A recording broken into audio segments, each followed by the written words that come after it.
Okay, so hello everyone. My name is Michelle Hebert, Director of Communications here at SAANYS, and welcome to today's edition of SAANYS Connect and Funding Forum on how school districts are planning on using federal stimulus funding allocations.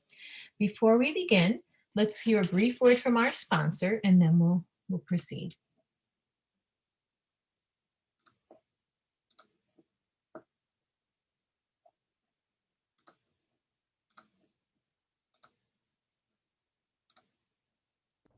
Hello, my name is Scott Crowder. I'm the CEO of Educational Vistas here in Schenectady. During this trying time of pandemic, where students are learning remotely from home, we have a couple of free applications that school districts can use that will help them through this process. Number one, our classroom instructional plan links to any student management system and allows the teacher to track the learning process and materials for all students by course, by section, by homeroom, and even the specials classes. And secondly, our Lunch Sync application allows schools to quickly find the most efficient way and the least number of vehicles to provide nutritious meals to students at home through the routing that this process does. We hope you give us a call, toll free at 888-999-2554 or info@edvistas.com for more information. Thank you and good luck. Okay, thank you, EVI. They're a great supporter of SAANYS. And so as we get going, just a couple of housekeeping items. First, everyone has been placed in mute mode, and we'll ask you to remain in mute mode, and we'll use mainly the chat panel for our Q&A to get us rolling. And then later in the program, we are going to invite participants to open up. We'll do some open Q&A and really get into some dialogue. But until then, just for the sake of keeping everything organized, we'll stay in mute mode. And secondly, just to remind you all, this presentation is being recorded.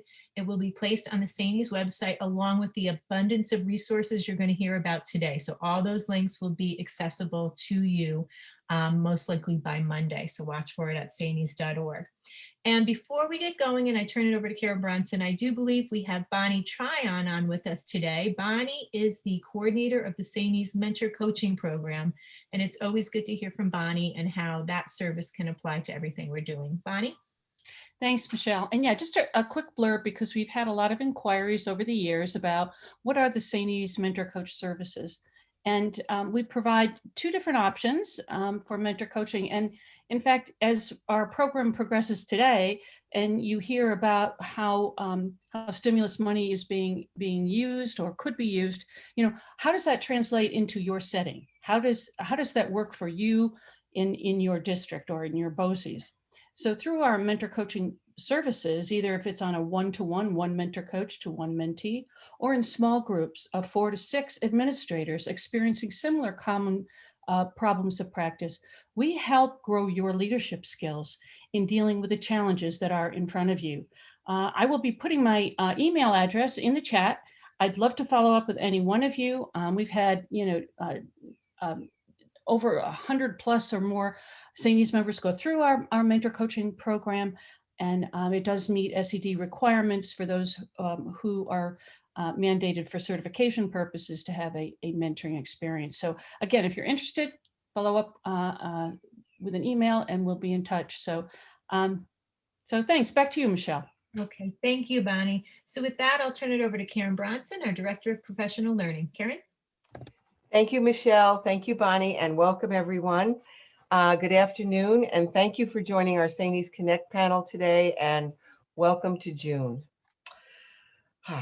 If you have attended a SAANYS Connect panel before, you know that our goal is always to explore and shed light on the most urgent topics that you face as educators in the environment that we've been in for a while now that is very complex and ever-changing.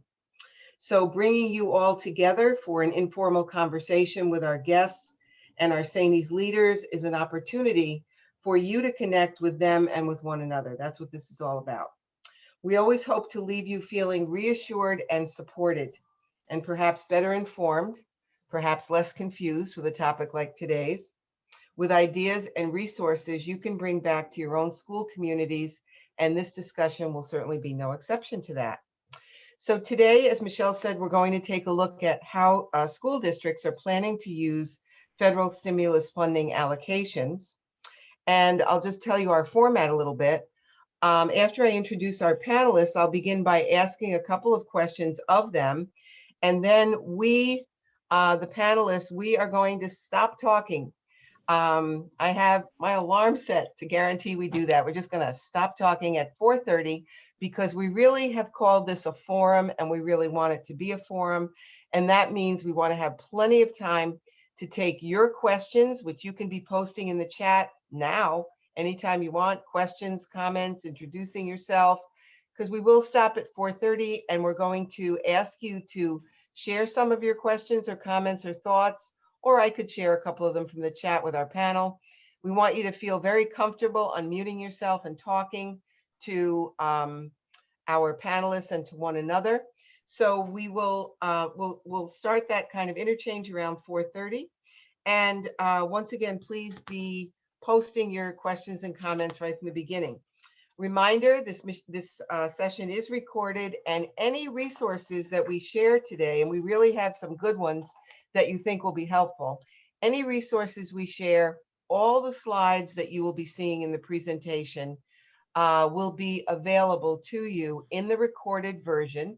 Michelle will do some editing. It should be up by Monday, and the resources will be tagged to it. So you will get everything that we are sharing with you today. And as always, there are some goodies in here that we think you will find helpful. So without further delay, please join me in welcoming today's panelists. Dr. Cindy Gallagher, our Director of Government Relations for SAANYS. Welcome, Cindy. Dr. Joseph Fanagrassi, Director of Intervention and Professional Development for Finger Lakes Community Schools. Welcome, Joe. Joe's been a guest on our panels before, and Joe has also done really some nice PD work for us on other topics in individual districts. So we're always glad to see you, Joe.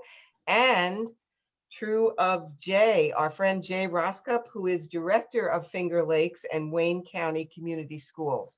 So I am very happy to have you all with us today. Welcome. Thank you for being here. It's a busy time of year for you and for everyone who's listening today. So we'll kind of get right to it. And I'm going to start with Cindy today. Cindy knows that we developed this forum very quickly, as we do with these SAANYS Connect panels, because the topics are timely. So Cindy, maybe you can share with us why we thought the timing of this particular discussion was so important. What are schools required to do and when?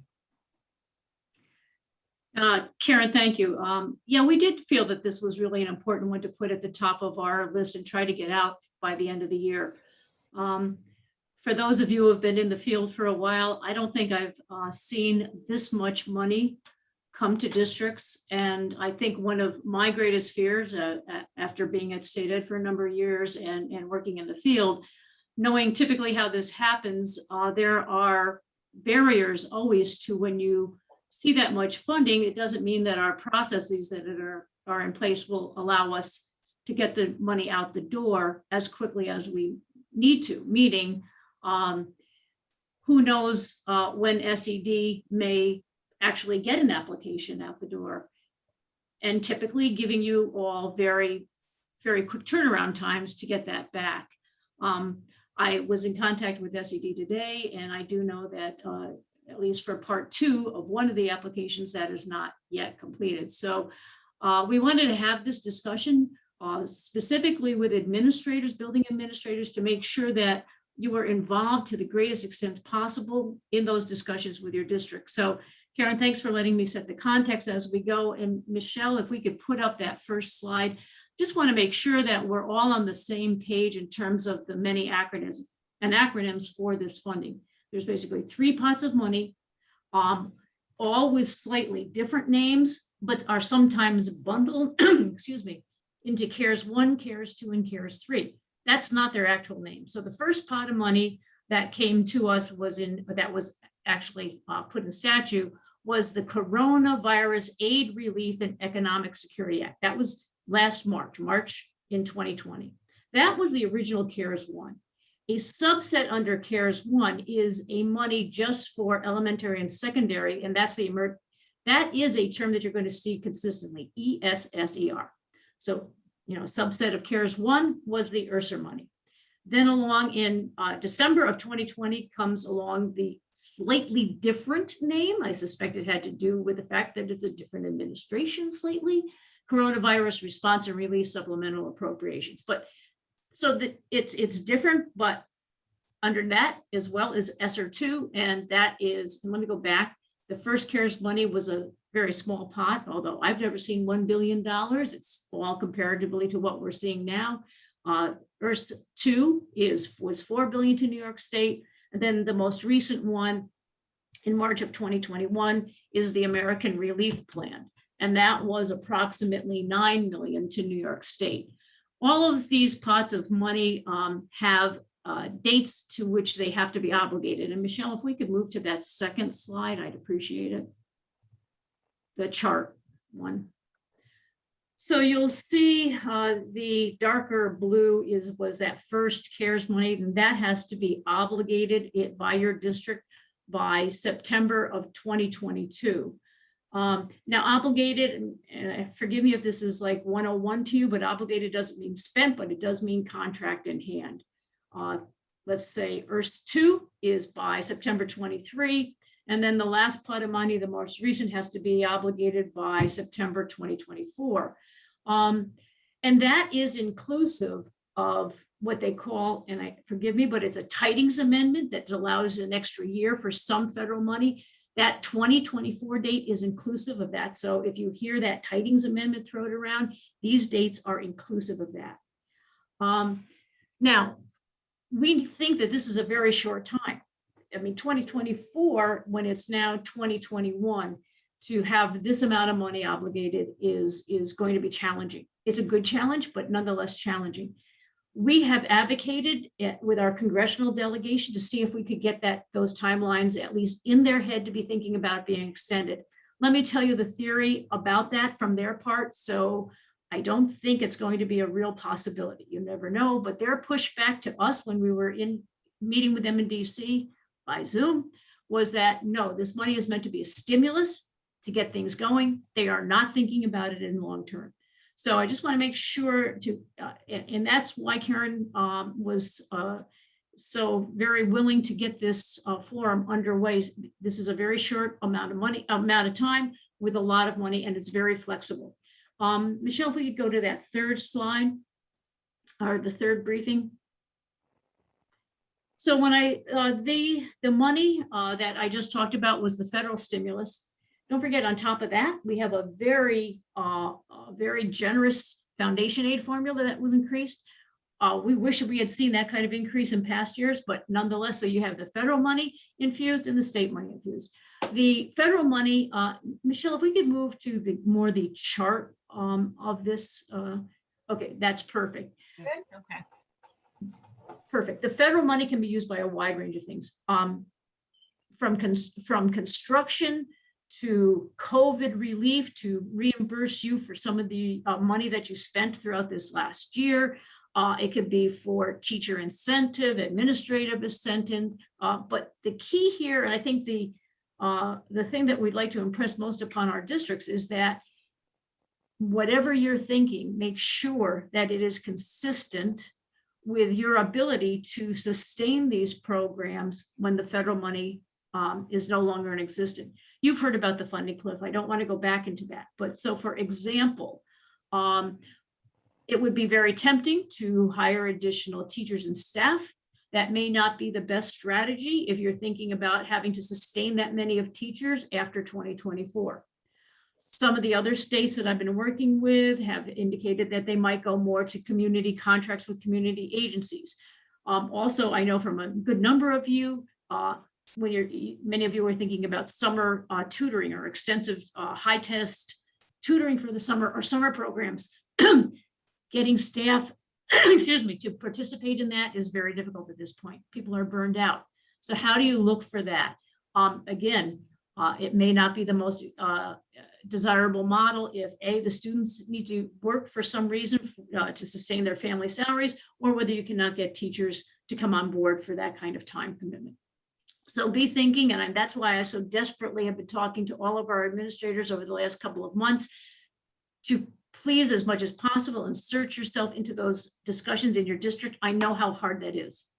I honestly know how hard that is, but this is the money that's coming to your district, to your building. You may not see this kind of funding again for a long time, which takes me to the last point, is that if these monies are not used, they go back to the federal government. And that is something we all want to avoid. So I think on this one, I'm kind of a naysayer of a doomsday report with this money. We welcome it. We know it will be put to good use by all of you. So, we'll be on the rest of this forum for questions. I know that that's a very broad overview very quickly. So Karen? Thank you Back to so you. much, Cindy. Thank you so much for covering a lot of ground, because there's a lot to know here in that short time. And thank you for clarifying the word obligated that was in your chart. Can you just give us the definition again? Those funds need to be obligated, which means that Contract in hand. You have to have some kind of formal documentation that these funds will be used. Thank you. And are there any dates coming up soon this summer that schools, districts need to submit their own plans? Sure, and summer that's dates. Yeah, and that's why I was in contact with SED this morning. So already there's been a date of May 28th that districts had to submit kind of an assurances. July 1, you all know that that's the date that your plan for the use of the foundation aid money has to be posted on your district website. And we're all awaiting state ed's at what they're calling part 2 of an application. And that's the one I clarified today with Phyllis Morris that is not out yet. So that's why I am very concerned that this gets to you, and we are working with state ed vehemently and rapidly to try to push them as much as they can be pushed. Absolutely. So we're all kind of hopping to the bop with these very short timeframes that we're working under. So thank you. At this point, I really want to have Joe and Jay share a little bit about the work they're doing, and really, what are you seeing and what are you hearing around the state in terms of questions, trends, decisions that are being made, obstacles, etc. Share with us. Joe, why don't we start with you?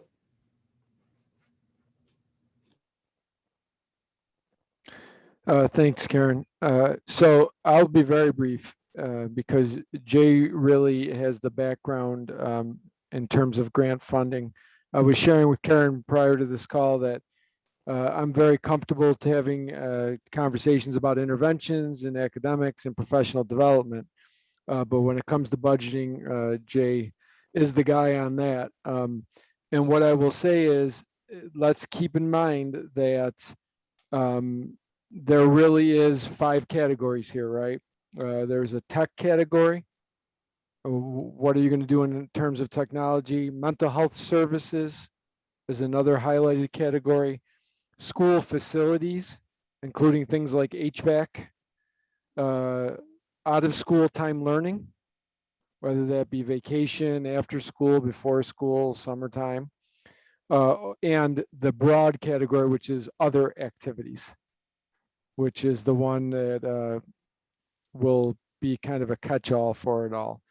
So that's kind of an overview of some of the pieces I'm hearing, and I'll turn it over to Jay to mention more specifically our work and what we're seeing in the Finger Lakes region. Thank you, Joe. Jay, welcome. Thank you, Karen. And I guess for me, what I really want to let folks know is that, with Joe and I, a lot of this work was anchored back over a decade ago now. We got a large influx of federal dollars in the form of a federal grant. And anyone that has worked with grants knows one of the challenges is when they arrive, then they depart, what's left behind. And a decade later, after the conclusion of the Safe Schools, Healthy Students grant, we're still going. And a lot of the work really came to develop a model that we use to think about, what do young people need? They need attachment. They need to be able to regulate themselves, so to cope. They need to be able to learn that competency. They need to be able to be well. We have to work together to be able to do that. So one of the things I'm really hopeful for about this money is that it pulls us together and not apart. Money has the power to do both. And for us, what I want you to know, though, is that it really can be a change agent. So if you take a look at Wayne County, this is another rural county to our south. It has to be to the south because we're on the Lake Ontario border. Anything to the north is just water, right? So compared, we had an equal trend in rural areas, a steep climb in free and reduced lunch. So if I asked you right now to predict climb in free and reduced lunch, which some of you may be seeing spikes in poverty, you may see pandemic results on your economic, if you've got commercial properties that you're planning on drawing income from, and those are adjusted, values of those are adjusted. However, your district is taking in dollars changes, you may look and wonder, well, gee, what can we do if we face increased poverty? So if you look at that, you could predict bad things. But Wayne County, we actually over a period of several years, we reduced the number of young people graduating with 5 or more risk factors at a high level of risk, cut it almost in half by really coordinating resources. And we also increased our graduation rates. So we really can, if we target resources and we work collaboratively, we can make an impact. So the money can make a difference if we really believe that and if we really work towards that. One of the key things then is to know what are the root causes. And for us, a lot of our root causes weren't in the school. Looking outside of the school really became important for us. A lot of our root causes were in community factors. And so that meant not just asking, how could we spend money in the school building, but what did our local library need? How could we partner with the universities? Were there any retirees that we could access for tutors? Sometimes folks retiring from industry even are willing to be tutors or whatnot. I think one of the challenges we're going to find is we're going to have money to hire and nobody to hire unless we think about how we bring more people in contact with our young people. So really encourage you to consider the ecosystem and what's going on around young people. Crazy enough, it looks like we reduced food insecurity by almost half in Wayne County during the pandemic because we were actually distributing food. When our food distributions came to an end, or when they do come to an end here, I'm concerned that the level of food insecurity in our county is going to climb again. But if we can look around and think about what partners can you engage, how can you bring people together, I think that's a really important question to ask. And I also do want to say, as much as we like things to be sustainable, it is okay on occasion to go with powerful. This right here is a national speaker, Sean Brown. He is a poet from out in San Francisco, and he's talking with young people in Lyons. They will remember this day forever. And I do think it is okay to do some powerful things that counterbalance some of the challenges young people face, some of the opportunities young people missed, to try and, if you could think about, basically like that fluoride wash to prevent decay, what can we do to bolster protective factors? And short-term boosts are really cool. So some guiding questions I'm thinking about is, what do we really believe about youth development?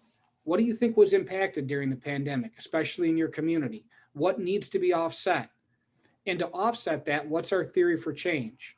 If we think we need more literacy instruction and we think we need intervention, but we schedule that right on top of our tier 1 time, and we're pulling people out of tier 1 literacy instruction and they're getting intervention during tier 1, they're not really getting more. They're just getting different, right? So how are we really going to scaffold and arrange it? The logistics are going to matter so much, and those logistics need to line up for what we believe. Really making sure we've taken time to deeply understand what's going on in our school, ask young people, ask families. Surveys are great starting points. A survey can lead to a focus group, which can lead to some deeper awareness. Don't be afraid to reach out of traditional hiring pools, not just to post on Indeed, but to reach out to think, hey, who's retired in the district in the last 5 years that's really talented? I don't know if anybody's seen that movie Red, Retired Extremely Dangerous, but with Bruce Willis, but maybe you could do Retired Extremely Dedicated. There are some folks that have a ton of skills that still have a lot to give that might be willing to come in and run program part-time for young people. There are college students. We have a brilliant internship program that I'd love to connect you with Dr. Hennessy Lustica about. Could explain how we're partnering to do paid internships. So there are things that can be a spark that can light something up for a while and don't necessarily place legacy costs on a district. And the key thing though, and I'll pass it back to Joe for this because it's really important. How do you know you're doing what you're doing, and how do you know it's going to make a difference? Are you going to know to measure that? And Joe, if you could just talk about intervention and in general, any thoughts you have on intervention, because I do know recovering from learning loss is part of the theme here, and that really is your wheelhouse. Thanks, Jay. And I'll say one thing that Jay's too humble to say is oftentimes we get on these calls and people hear that, we're representing the Finger Lakes and we're representing Wayne County, and what do they know about grant funding or money? So just to let you know, we've secured, and basically when I say we, I mean Jay, with my little bit of help, have secured $50 million in funding in the last 5 years. So we have a sense of the hoops to jump through and what that means. And the only way that money becomes successful is, are we organized in how we do it? And I will tell you that we organize our work through the community schools framework. That is a national model that we have localized. We are one of the few places in the country that utilize it in a rural setting as a county. So we have county community schools consortiums in both Wayne and Seneca counties. And what drives that work? A multi-tiered system of support. So I say all that to say, if you're looking for sustainable impact, that is in building out your systems, because people will come and go. But if you can build a sustainable system, it will outlive multiple administrators, it will outlive multiple superintendents, but it will be there to serve the young people of your community. So I would strongly advocate to look at how you're currently utilizing everything that's around you, community agencies, resources, and really think about, can we invest deeper in our partners? Can we invest deeper in the community so that we're making this lift together, so that when this stimulus money goes away, now we are left with the most important thing, which is relationships. And we've built community relationships to be able to support our students and their families. Thank you. So Cindy and Joe and Jay, I really want to thank you for how far we have come in our conversation. You've given us so many things to think about. Before we really kind of open up a lot more to our listeners, I really want to thank you, Jay, for the phrase, do powerful things. I just want to say it again, do powerful things. You gave us that example of the poet in residence that is having such a memorable impact on those students. I think many of us who have been educators for a while remember the days of things like poets in residence, scientists in residence that had such a powerful impact on our students, and then we couldn't afford it anymore. Now is the time, right? So our kids deserve every bit of this. They've been locked down, isolated behind those computer screens with all kinds of sadness and challenge going on in their own home and personal lives for such a long time now. They deserve every bit of joyful learning, joyful, memorable learning that we can bring to them. I would advise people, check out what the city of Cleveland is doing this summer, a joyful hands-on summer program, nothing like summer school, that they're making available to students to get them back into the excitement, the hands-on excitement of learning that has been so absent for such a long time through our experience over the past year plus. So thank you for reminding us of that. And right now, if we can hear some examples, some thoughts, or some questions. There aren't many questions, but I know we have a lot of great perspectives out there among our listeners. I'm going to welcome you to, if you're listening out there, please just unmute yourself right now and feel free to share something that's going on in your district, in your world, ideas that are floating around, questions that are coming up. Just put something in the soup. We really want to kind of generate as much as we can from you, our listeners today. So I'm going to sit quietly here till somebody actually does that. So just feel free, just unmute yourself and talk. Don't worry about us finding you.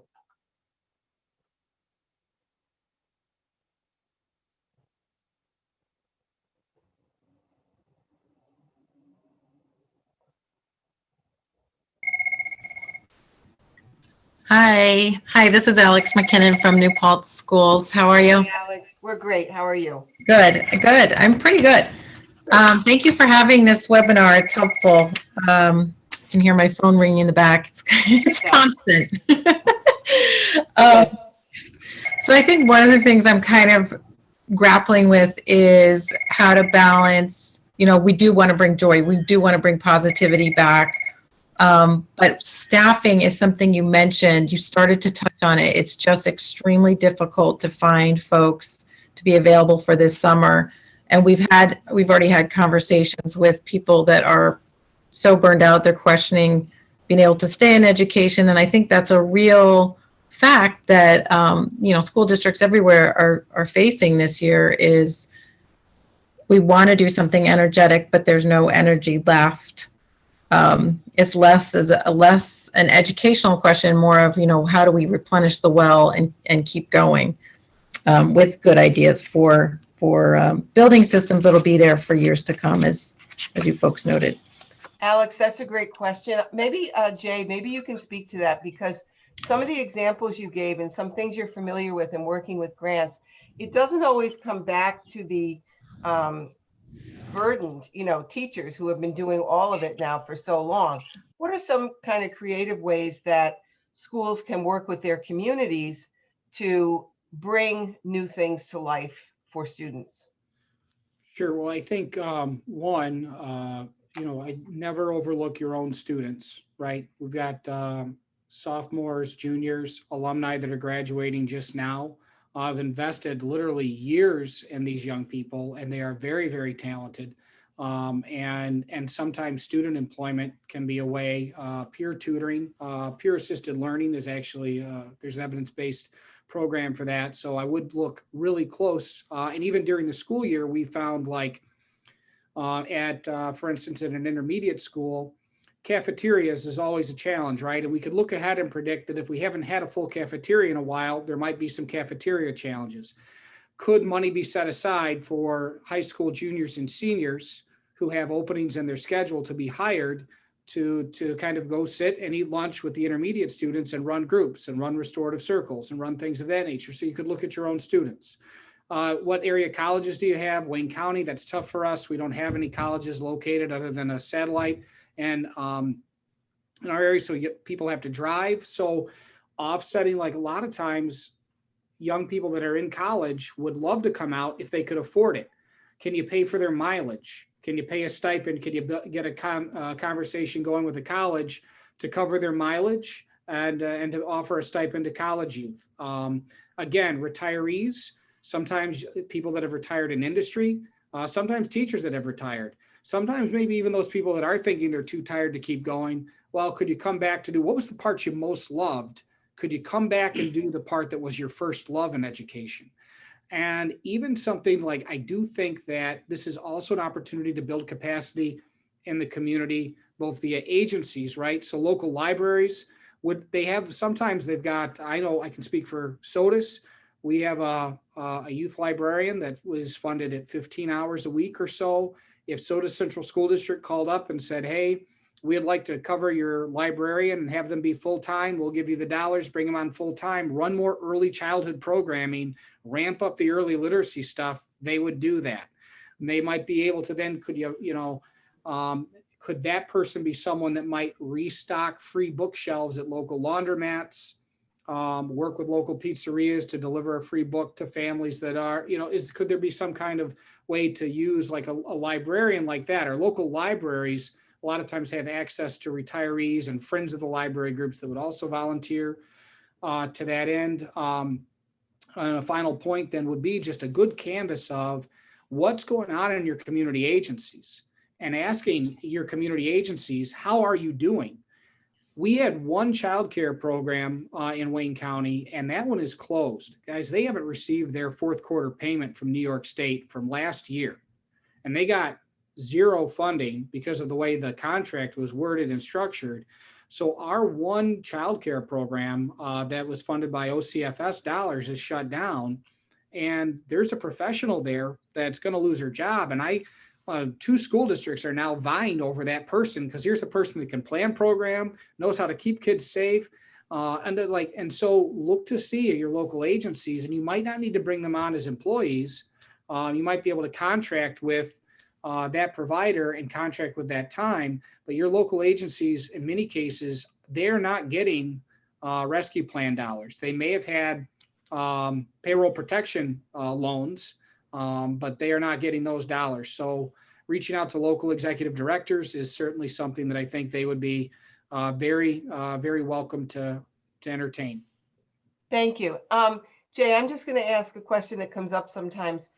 Because you and Joe work with grants so frequently, and because schools, when they do have the resources available, might be looking for outside providers for special learning opportunities. And I am going back to the Cleveland example, which I can actually tag as a resource, so you know what I'm saying here. But they brought in groups who do poetry, band, STEM, theater, financial literacy groups with kids to kind of rebuild and nurture some of the kinds of experiences the kids haven't had over the past year plus. And they knew it would be unrealistic to expect teachers who have just, we've had it at this point to do this. So is there any kind of directory or guide for folks in districts who might be looking for some powerful learning experiences to bring to students of different kinds?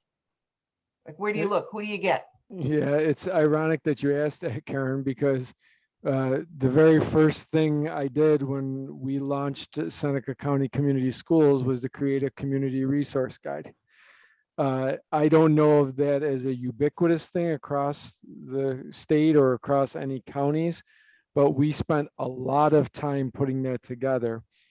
As a dovetail to that, Karen, let me also mention that we have to be aware of, from a school perspective, of building capacity in those community agencies in the practices that we already do in the schools. Mm-hmm. That's one of the things that's often overlooked. We'll have a contract with, let's say it's an outside counseling agency, and we'll bring them in and they'll be very good at counseling, but they know nothing about the other programs we have in schools because we haven't trained them in those programs. So they're not able to make the deeper connections between things we're talking about in classrooms and in hallways and what they're working with a particular young people or small group of young people.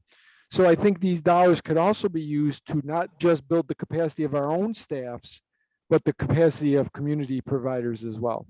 Absolutely. And, given that summer is here, it's not going to be here in 3 or 4 months. We're very limited right now, time-wise, in terms of what we can research and do. So, so thanks so much, Alex McKinnon. And I would really just welcome someone else who's listening out there. Just kind of share with us what's going on where you are, what's some of the thinking, some of the questions perhaps that are coming up.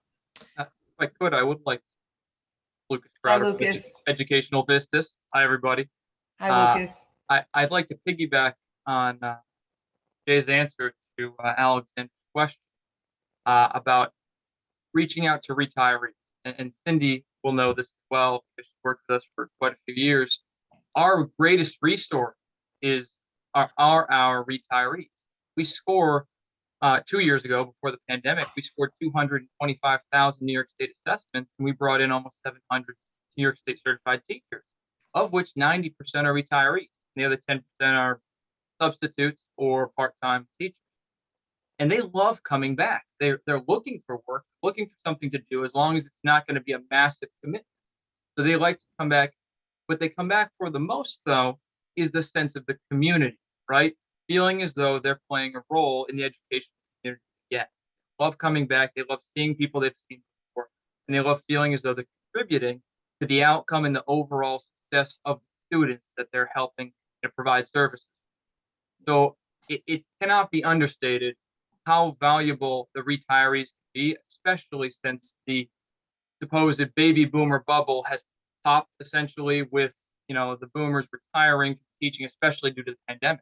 I work with 400 school districts on an annual basis, but I've seen a lot of turnover in administrative staff and in teachers of people that I worked with for the last decade. We're all just saying, you know what, now's the time to retire. I'm done. I'm hanging it up. So just make sure, when you are looking for staff for your summer programs, which is going to be difficult because we've also seen, I mean, there's only 4 Regents assessments being administered this year over the summer in June. We've increased 4-fold the volume that we're going to be scoring this year because they can't get teachers to self-score or to score for their neighbors because they're done. They're not going to come in over the summer, regardless of how much you offer them. If it's overtime, double overtime. So the substitutes and retirees are a great resource. So I just wanted to time on that. Thank you so much, Lucas, for sharing that. I would also kind of call everyone's attention to over in the chat. Someone posted Network for Youth Success. It may have been Joe or Jay. Network for Youth Success is a guiding force for out of school time learning in community schools. Very responsive for requests for support. Other thoughts? What are some of the trends in your districts? Are you looking at hiring new teachers? Another thing that I'm hearing a lot is considering DEI coordinators in districts. I know one of the big suburban districts up here in the Capital Region is going in that direction. Anything else that if you're listening that you're just hearing about, doesn't need to be in your district. Michelle has her hand up. Trends. Michelle, I'm not Yeah. seeing hands, so just speak up. I don't Hi, see hands. Karen. It's I'm Michelle Fireban from Hi, Michelle. School District in Binghamton, New York. I just Welcome. wanted to share a couple of resources. We ended up we're nowhere near where we need to be as far as making decisions, but we ended up leveraging some really important committee work that we had started over the summer when we were just trying to reopen school, and then we stuck with them. But at my last teaching and learning committee meeting, there were 2 documents that really helped us, and I'll put them in the chat. Yeah. This is one I'm seeing some head shake, but this was incredibly helpful for our committee to start to wrap their heads around what really does make a difference. And it's based on Hattie's work. So it's, about what puts it up to the effective impact. So this provided great bounce off ideas, even just to brainstorm, because I think sometimes we get stuck in our own ruts and we can't think outside of the box. We've got this pot of the money, but we don't know what to do with it. We don't want to just throw money at things, as I've heard everybody saying. It's got to be strategic. And the other one that's really helpful is restarting school with equity at the center. But I just want to say, and I'll put them both in the chat, but I just want to say that if you're having a difficult time starting a conversation about where do you want to go, I think this just brings up ideas for what positions would we hire?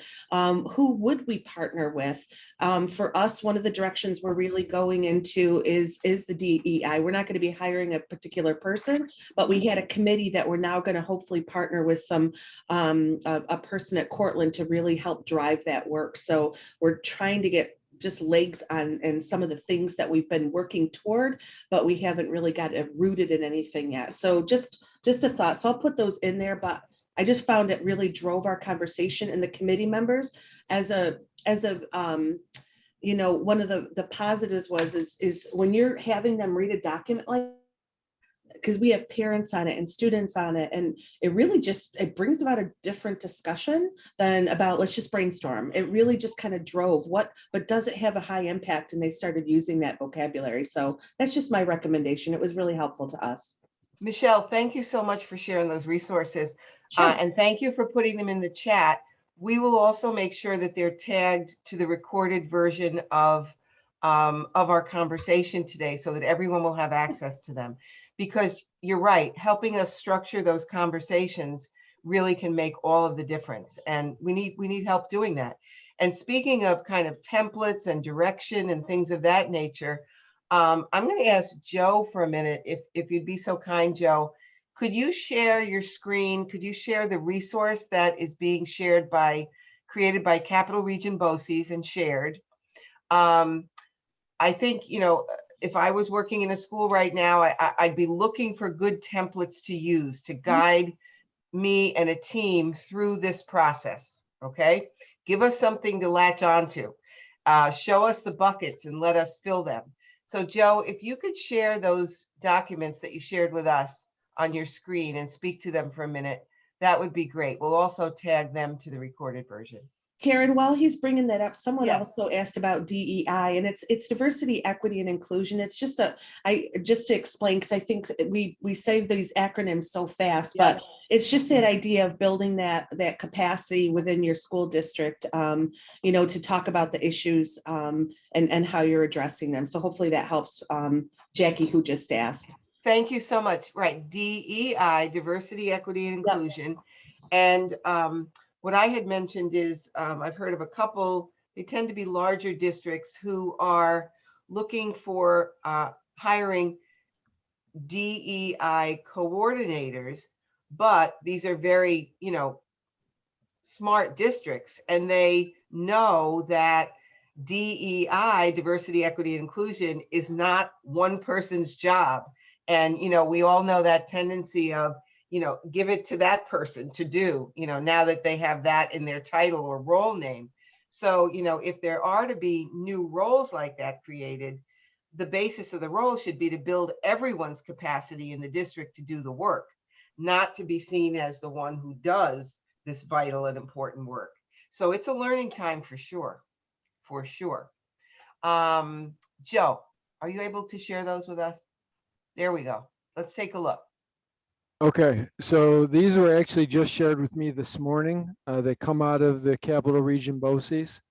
The first one, and I have not spent much time with them yet, literally they were shared with me late this morning, is a state foundation aid template. So that will be available on the SAANYS website as a resource. Instead of having to recreate all the language yourself, it'll give you an opportunity, and it refers to the 5 areas or buckets that I referred to right in the beginning of our discussion today. Joe, if I might on that one, just, excuse me, just a minute. Just keep in mind though, that this one is only this is for the state aid funding. So those 5 areas are particular to the foundation aid. There are many more areas for the federal money. Correct, and this is for state aid funding. And this is the one that's due July 1st. Correct. Yep.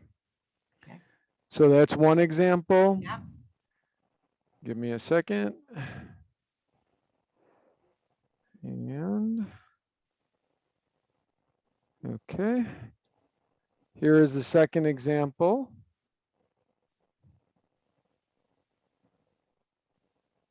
Here we go. Yeah. And so this is same thing, came from Capital Region BOCES, and this is more specifically towards the federal funding. Yep. And gives you some highlights of what you need to consider and some reminders. So I really like the reminder, for example, of 20% of the primary allocation must be used to measure and address lost instructional time as a result of the pandemic. Now, is that open to interpretation like every grant ever known to man? Yes. But that it starts giving you idea of, I use the word buckets, some people like categories, whatever works for you, but it gives you the idea of, let's take this from a global perspective of where do things fit. And this is something that I actually learned from Jay. I don't want his head to get too big, but I will tell you something I did learn from Jay is that you start with the end in mind. And, I liken that to curriculum planning, but in this case, you start with your final budget, and then work backwards from your final budget. And if I might, just as an example, on that safe returning students to in-person instruction, don't think for a minute that the funding that I've been talking about, the CARES 1, CARES 2, CARES 3, just for shorthand, is the only amount of funding. So for example, safe returning in your district may mean extra money for COVID testing going forward. But be careful. I also want you to keep in mind, remember those elementary and secondary monies were a subset of CARES 1. So for example, there's a $10 billion grant that we're working on with the Department of Health as we speak, that's going to go out to school districts just for COVID testing.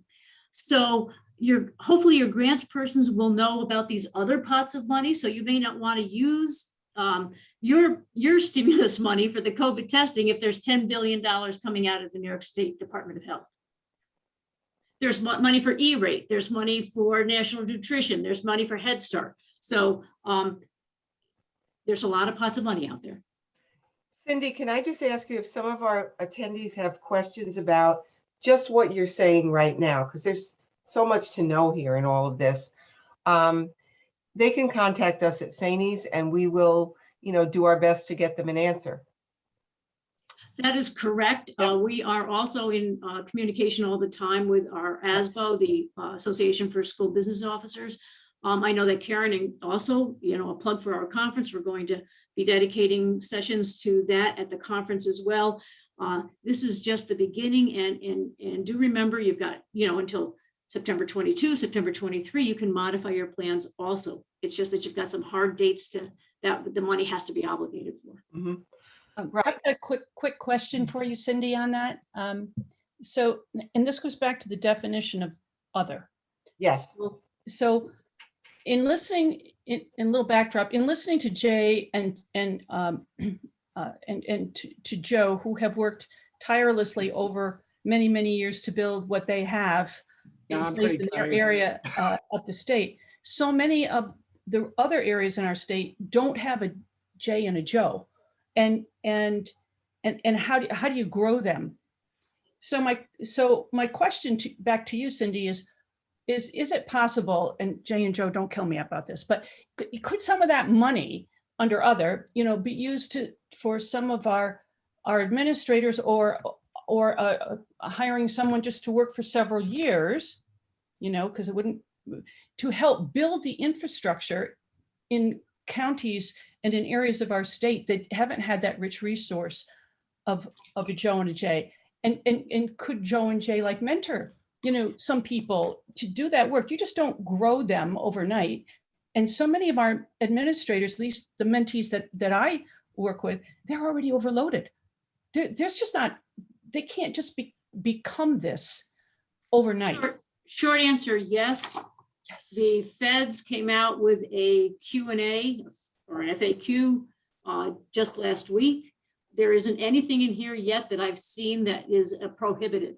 And I mean that. So this money is meant to be transformative. That's the word that every time on a USDE webinar they use, it's transformative. I know that that's hard to think about when you're in a crisis of the day mode all the time. I so much, I admire the work that you've been doing over this year, but so yes. Thank you. Thank you. I just want to say again, those templates are proving to be of real interest, as we would anticipate. And so we've asked if you have the link on the templates. We have the link to the templates. We can send the link out to our attendees, and they will be up on the website, kind of tagged to the recorded version Monday, but we might be able to get them out to you sooner than that, since time is of the essence on these topics. Other thoughts? Karen, just to chime in, I really want to draw attention to what Michelle said. And I put it in the chat of doing what works. Yep. And then the key thing is not just to say that we're doing what works. And sort of, I really looked to Joe for emphasis on this before too, is that like, if you say that you're going to say, do this one reading program and it requires X number of minutes with only X number of students, but you do it with half the time and twice as many students, do not expect results, right? So part of what we really need to look at is making sure we're doing things that are done with quality. And sometimes where we skimp is we don't have the money to run things as fully as we would like. We don't have the money to extend the learning day or do whatever. So this is an opportunity to really push on fidelity, find what works and do that. And the other guiding questions that we are always recommending people ask is, what do you need universally? As Joe said, a multi-tiered systems of support. So what do you need universally for all students? What's for some? Can you do things with groups of students, and what's a few? All, some, and few is a very simple matrix. And if it's not disruptive, Karen, while you keep going there, I might see if I can pull up another template people might want to use. Please do. We would really appreciate that, Jay. Thank you. One thing that, ahead. just one quick thing that was mentioned before, Cindy mentioned it before, is let me also mention the idea that this is one of the few grants I've come across in my experience with grants that does not have a supplement versus supplant clause. And for those who aren't familiar with grants, generally a grant, when you get the money, you can't fund something that's already being done in your district because that's supplanting. You can only supplement what's already being done in your district. At the moment, unless it's changed very recently, there is no clause for that. So you can get really creative in supplanting some funding for teachers that are already in place and then taking that money and using it elsewhere. And that's where the long-term game starts coming in this conversation. Because if I can supplant a reading teacher and take that funding and fund another, let's say, social worker, now when it comes time and that money's gone, you can say to the community, we're not going to let a reading teacher go, are we? And then you might have more sway to keep both of those positions at that point. So those are the type of long-term moves you have to really start thinking about. So The words really matter. Thank you, Joe. Just the other thing, again, we use the collaboration arch, which is something that I will not spend the time going through our development of that, but it frames everything for us. And then we look at what are we doing for all students to help build that attachment, regulation, the competence. We're doing it for individuals. What are we doing for family?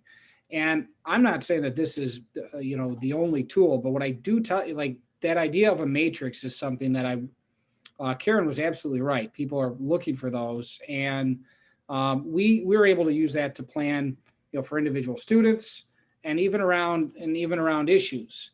Gee, what's an urgent concern?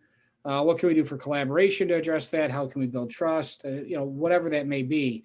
And this, I'll send this resource in the chat as well. But I guess what I would just encourage is, if you have a strategic plan and you have a framework, if you have a way that you view the work you are doing, then you can augment and build and enhance. And that really goes a long way. So how do you understand the work that you do? And one way I asked this question to another district a little while ago is, how do you connect second grade PE to 11th grade math? What's the commonality in those two developmental experiences for you? Now, a ton of differences, but what's your overall cohesive? And if you have that, then you can spend in that direction and it'll carry you in the path you want to go. Thank you. I'm not seeing everyone on the screen. So if someone has their hand up, please don't wait. Just unmute yourself and come on into the conversation. Anything resonating with you as we discuss some of these possibilities?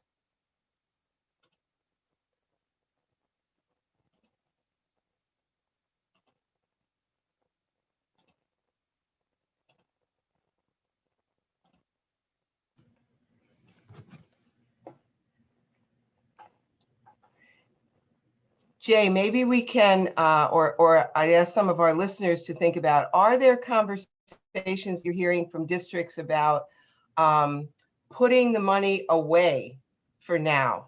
And Cindy, Joe, and Jay, what are the implications of that? Like, is that a worthwhile discussion to be having in a district? Is that in line with the guidelines and the intentionality around this funding? Like, what about, because I'll say, we're hearing those conversations. We're going to meet with our board and we're going to be talking about putting this money away for some things we'll need down the road. That's happening. So what about that? I'm going to ask Cindy, Joe, and Jay, like, is that the kind of conversation districts should be having? Where does that conversation come in? The sock it away conversation. Yeah, the reserves. I mean, Yep, that's, reserves. Reserves for most districts took a beating during COVID. We all know that. It is responsible to save money for a rainy day. But you have to think about its impact. And what are we doing? I think to business officials, yes, we have to have reserves. And now in New York State, there's more than I can even count on one hand, the number of different reserve funds you can have.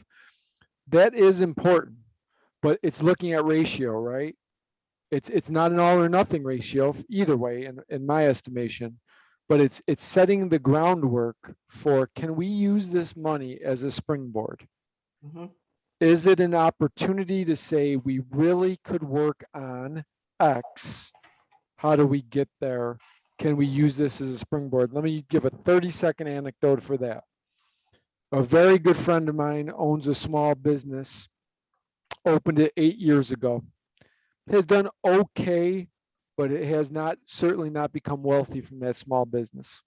He called me a month before the pandemic and said, listen, I can't do this anymore. I'm not making any legitimate money. I'm selling the equipment and I'm going out of business. Pandemic comes, everything stops. He applies for a PPE loan, gets the loan, reinvests the loan money into his business. His business has taken a 180. He's fully booked in his business. It's a touring business, fully booked in his business through September now, because he took that as a stepping stone to really improve his product and to make it better.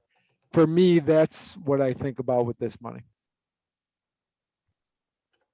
Jay Thank you. probably has a better idea about this than I do, but I do know at the state level, the reserve discussion is tricky. Remember, you've got your obligation. Remember that you don't want to, we don't want to turn as much money as, we don't want to turn any zero into the USDOE for not using it. So I would be careful here. Jay, you know this field better on the ground. Well, I think it's, it's twofold. I think that, the other, there is that honest, what's the economy doing? And I think that's where modifying your plans may make sense as we go. If it looks like the economy is recovered, everything is going well, we're expecting foundation aid to be secure, things are going okay. All right, if we are looking and we're thinking, oh my gosh, 2023 and 2024 are going to be budget years from hell, we better buckle down. I think that the other thing I will say though is that, to Joe's point, where we invest can lead to cost savings. Real quick, juvenile detention for one youth costs $250,000 to $350,000 a year. Right? You all know out of school placements. So what can we do with intervention, with early intervention, with support to prevent high costs on systems down the road? One of my concerns is that as we need teachers, we pay better. There are going to be tons of teachers in the Head Start system that are looking for jobs. We are going to hire them. Early childhood is going to lose a lot of its experience, a lot of its folks that have been looking for a district job. And what can we do to augment early learning is something I'm really, really concerned about, because what was life like to be 2, 3, and 4 this past year? And what is that going to look like on third grade assessments down the road? And I think anything we, like, again, creating literacy islands in your community, laundromat, whatever we can do on early learning is, I think, one key area. It's a different kind of reserve. It's the kind of reserve that that knows that any investment in our student capacity early on we will see dividends down the road. And I do think that question is probably better answered with getting around a couple of budget years and seeing how everything renorms. But I don't think any of us would suggest that if we knew that we were heading off a fiscal cliff, that everyone just spend everything right out. On the other hand, if the economy is rolling along well, foundation aid looks fairly secure, I think we really ought to have intelligent investments ready to go. To Cindy's point, we do not want to bundle this money up and send it back to U.S. Department of Ed. Thank you. Jennifer has a question in the chat: ideas for supporting teacher mental health, social emotional learning. And Jay, thank you for posting kind of a response to that leads to other good resources. Cindy, we can stay for a couple more minutes, but Cindy, I know you have to be somewhere. We want to end with some hopes for all of this. What's your hope, Cindy, your vision for these stimulus funds and where they go, what they Well, result in. my biggest hope would be to give you all the gift of time. But that being said, and it already being June, I know. So I think the most advantageous role for our building administrators at this point is just to bring all of your ideas to the table.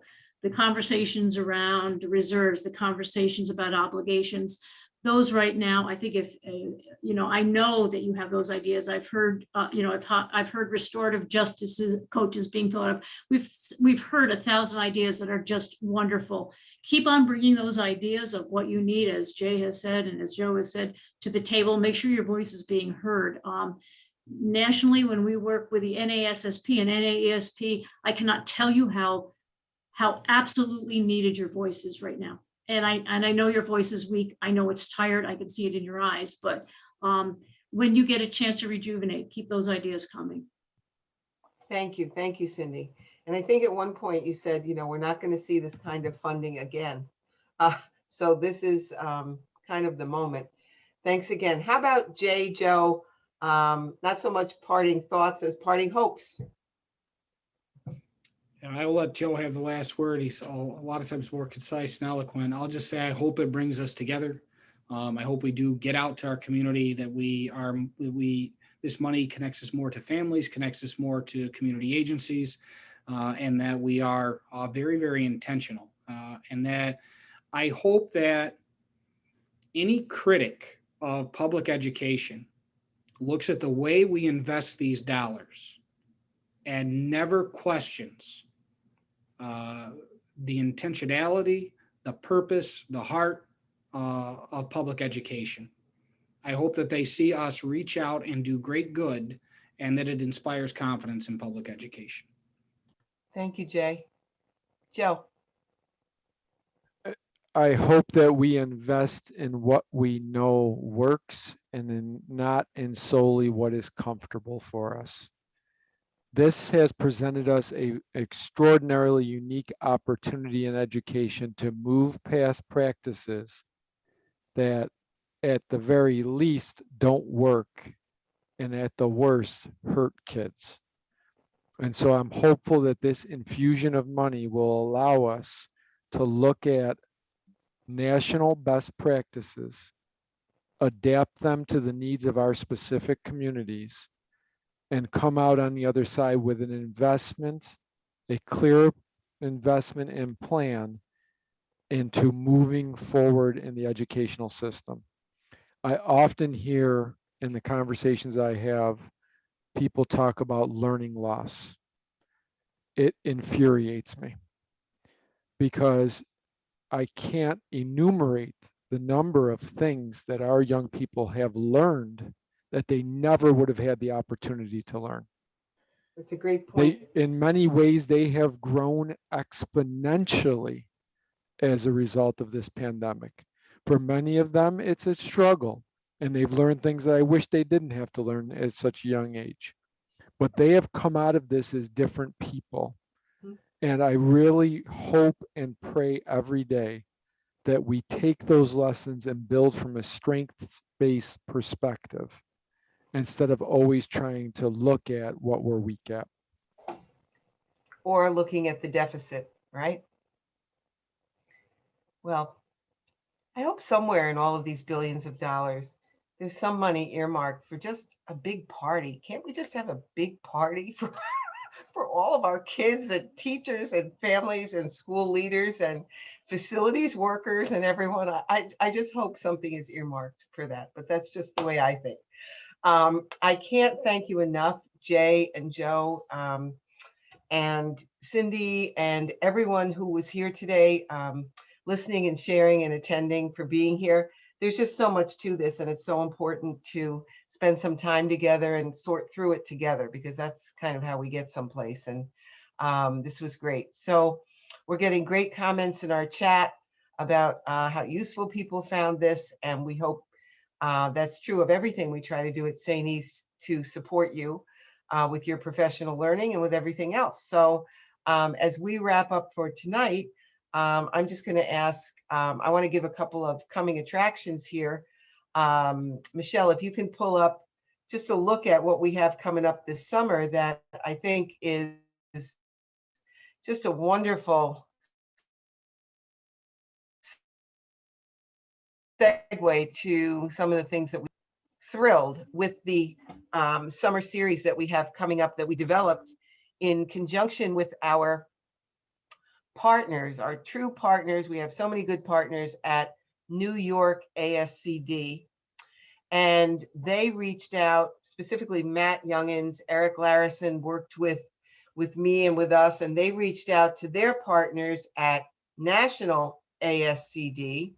And we have some of the top-notch authors and thought leaders of ASCD, including Nancy Fry, who will be sharing your students, my students, our students, rethinking equitable and inclusive classrooms, looking at the hard truths about general and special education programs, and learning about 5 essential disruptions to that status quo that are long overdue.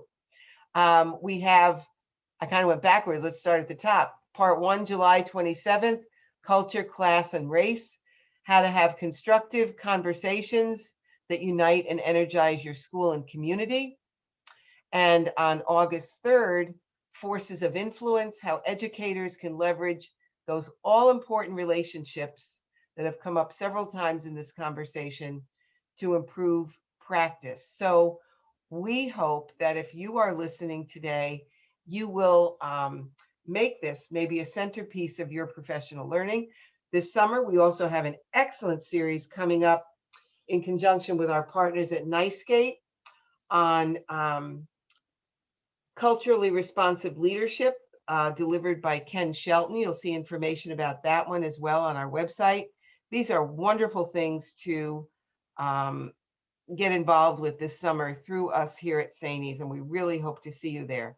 In the meantime, we'll just keep putting it out as these topics come up to keep you as informed as we can, and also to give you resources that you can take away and use, because we certainly all have a lot on our plates. So thank you, everyone, once again. Have a great evening, and just keep connecting with one another. But wait, I see a question in the chat. Can summer series be attended by teachers, counselors, social workers, or developed for administrative level? The answer is these are for all educators. All educators are welcome to attend. All educators will benefit. We are not requiring anybody to purchase the book to attend, but if you want to purchase it, you can at a discounted rate. All of that information is on the flyer. So once again, these conversations this summer, particularly the Tools series and the Culturally Responsive Leadership with Ken Shelton, those are really excellent opportunities for all educators. You do not have to be a SAANYS member. You do not have to be a school leader. So we hope to see many of you there this summer. And thank you. Have a great evening. And once again, we're just going to keep connecting, because that's the most important thing we can do. And look where we've gotten. Here we are. It's June. Have a great evening, everyone. And thank you, everyone, once again. We'll have the resources up around Monday with the recorded version of this conversation. Thanks, everybody. Have a great night.